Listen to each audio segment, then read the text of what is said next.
Bismillahirrahmanirrahim. Assalamu alaikum students, welcome to class 7th. Topic of this video is continued ratio and inshallah we will discuss exercise 6.1 in this video. Ratio.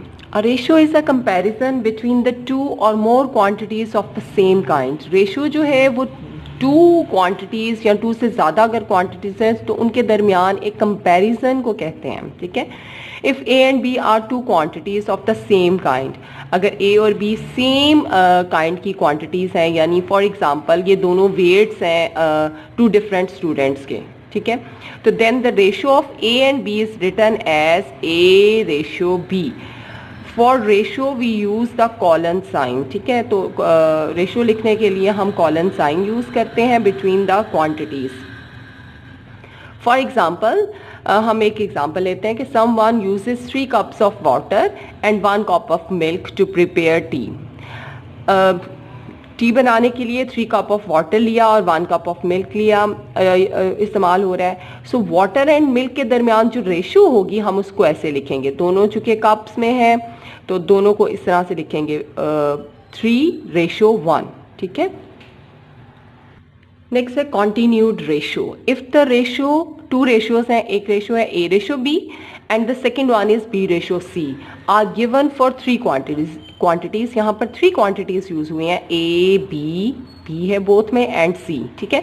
Then the ratio A ratio B ratio C is called continued ratio. और ये continued ratio हम कैसे define करते हैं, कैसे derive करते हैं, उसके लिए ये देखें. जो कॉमन एलिमेंट है उसको हम सेंटर में रखेंगे. दोनों रेशियो में कॉमन एलिमेंट है बी, तो ए रेशियो बी और इसको लिखेंगे बी रेशियो सी. बी के नीचे बी लिखकर बी रेशियो सी. अब this is A B and C. ठीक है. तो A ratio B ratio C इस तरह से हम डिराइव करेंगे. B is a common element of two ratio which is the cause to combine them. और इसी B की वजह से हमने दोनों रेशियो को कंबाइन करके एक कॉन्टिन्यूड रेशियो बनाया है. ठीक है. जो कॉमन मेंबर है उसको हमेशा मिडल में रखते हैं. दोनों एलिमेंट्स के जो अदर 2 एलिमेंट्स हैं उनके हमेशा मिडल में हम कॉमन एलिमेंट को लिखेंगे और इस तरह से फिर हम कॉन्टिन्यूड रेशियो डिफाइन करेंगे. बॉयज़ अभी हमने डिस्कस किया केस 1 के जब जो कॉमन एलिमेंट है वो सेम हो, मतलब एक एलिमेंट जो है वो दोनों में कॉमन हो, उसकी वैल्यू सेम हो, तो उसको लिखने का क्या मेथड है. अब हम डिस्कस करेंगे कि if the corresponding elements for the 2 ratios are not equal, कि कोई भी यहाँ पर जो 2 रेशियोज गिवन है उनका एलिमेंट कॉमन ना हो. फॉर एग्जांपल एक रेशियो है A ratio B and second ratio है सी रेशियो डी. तो इन दोनों को जब कंबाइन करना होगा तो फिर उसके लिए हम क्या करेंगे, हम इस तरह से इसको लिखेंगे. First ratio A ratio B, second ratio is C ratio D, इस तरह से लिखेंगे. ठीक है. और इसको लिखने का बेटा मेथड ये है कि ये इस तरह से लिखा जाएगा ए इंटू सी. इसको हम then these are made equal by multiplying both the ratio by the numbers which make them equal. फिर हम इसको इक्वल बनाने के लिए इनको नंबर्स को इन रेशियोज को उस नंबर से मल्टीप्लाई करेंगे कि ये इक्वल हो जाए.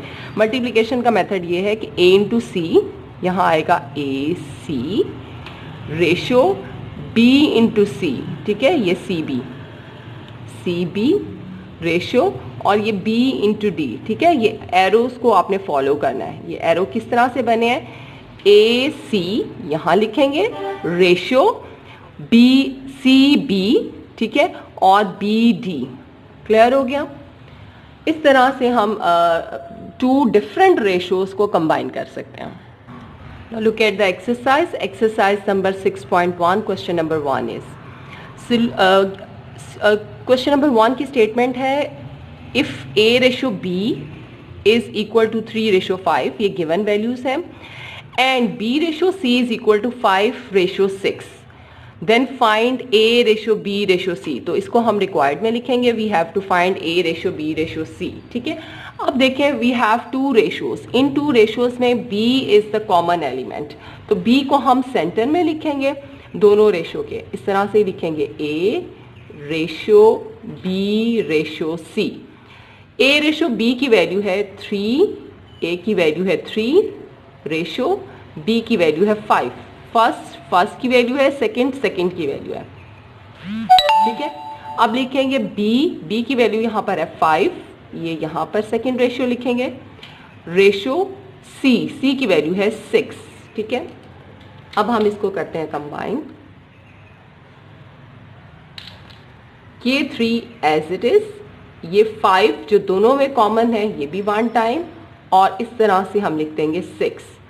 तो रिक्वायर्ड जो हमारे पास रेशियो है वो आ जाएगी, hence A ratio B ratio C is equal to 3 ratio 5 ratio 6, ठीक है। यहां पर B की वैल्यू सेम थी इसलिए हमने इसको एज इट इज लिख लिया, 3, A की वैल्यू भी एज इट इज, B की वैल्यू भी एज इट इज और C की वैल्यू भी एज इट इज। तो ये हमारे पास रेशियो आ गई। क्लियर हो क्या? Now look at the statement of third question. Second question, third, fourth और fifth, ये 4 क्वेश्चंस बेटा एक जैसे हैं इसलिए इनमें से 2 और क्वेश्चन नंबर मैं खुद करवाऊंगी और जो इवन है वो आप बिल्कुल एज इट इज करेंगे, ठीक है। तो यहाँ पर क्वेश्चन नंबर 3 की स्टेटमेंट में इफ मीन गिवन वैल्यू है हमारे पास P ratio Q is equal to P ratio Q is 1 ratio 2, ठीक है, and Q ratio R is again 1 ratio 2, ठीक है। रिक्वायर्ड क्या है? रिक्वायर्ड है यहाँ पर, यानी हमने जो फाइंड करना है वो है P ratio Q ratio R, ठीक है। अब हम इसी ऑर्डर में लिखेंगे क्योंकि Q जो है वो कॉमन एलिमेंट है बिटवीन 2 रेशियोज, तो जो कॉमन एलिमेंट है उसको हम हमेशा मिडल में लिखते हैं। Q को मिडल में लिखा, उसके इस तरफ P और इस तरफ हम R लिख देंगे। अब P की वैल्यू है 1 रेशियो Q की वैल्यू है 2, 1 रेशियो 2। Q की वैल्यू है 1 यहाँ और रेशियो R की वैल्यू है 2, ठीक है।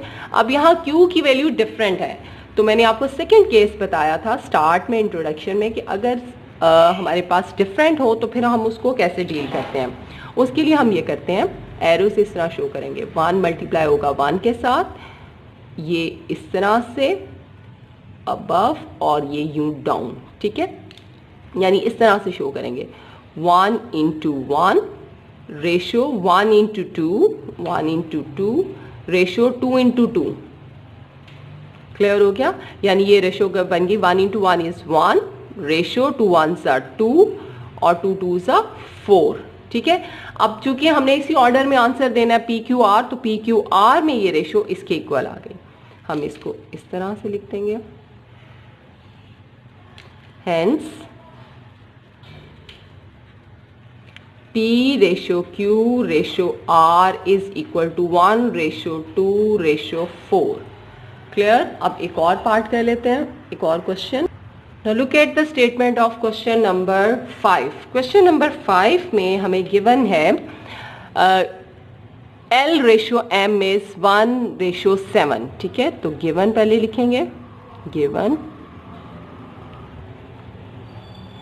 पहली क्वांटिटी हमें जो रेशियो दी हुई है वो है L रेशियो M और इसकी वैल्यू है 1 रेशियो 7। सेकेंड जो रेशियो दी हुई है वो है L रेशियो N और उसकी वैल्यू यहाँ पे गिवन है 5 रेशियो 6, ठीक है बॉयज। और जो रिक्वायर्ड है यहाँ पर, required we have to find L ratio M ratio N। इस ऑर्डर्ड में, इस में हमने आंसर देना है। तो अब यहाँ पर देखें कॉमन एलिमेंट जो है वो है L, तो L को रखेंगे सेंटर में, मिडल में, M इस तरफ और इस तरफ इसके N। क्लियर हो गया? अब देखें L की वैल्यू है 1, तो यहाँ हमने 1 लिख दिया। M की रेशियो है 7, M की वैल्यू यहाँ 7 लिख दी, 7 रेशियो 1 बन गया ये। L की वैल्यू है 5, L के नीचे 5 लिखेंगे। N की वैल्यू है 6, तो 5 रेशियो 6, इस तरह से हम लिखेंगे वैल्यूज। क्लियर हो गया? अब हम यहाँ पे लाइन ड्रॉ करते हैं। अब देखें मल्टीप्लिकेशन इस तरह से होगी 7 into 5, यानी पहले हम एरोस शो करेंगे, ये इस तरह से अबव एंड ये बिलो, ठीक है। और इस तरह से मल्टीप्लिकेशन होगी 7 into 5 ratio 5 into 1 ratio 1 into 6। ठीक है, रेशियो के नीचे आप रेशियो यानी कॉलन के नीचे कॉलन सिंबल लगाएंगे। 1 into 6, 7 5s are 35, 5 1s are 5 and 6 1s are 6। ठीक है, तो हेंस अब रिक्वायर्ड हमने रेशियो लिखनी है। रेशियो में हमने इस ऑर्डर में आंसर देना है, L ratio M ratio N। तो hence L ratio M ratio N is equal to, अब L की वैल्यू जो है वो यहां से देखें 5, रेशियो M की वैल्यू 35, अब 35 लिखेंगे, रेशियो N की वैल्यू, अब लास्ट में N की वैल्यू यानी 6। इस तरह से आपने आंसर देना है। It's clear.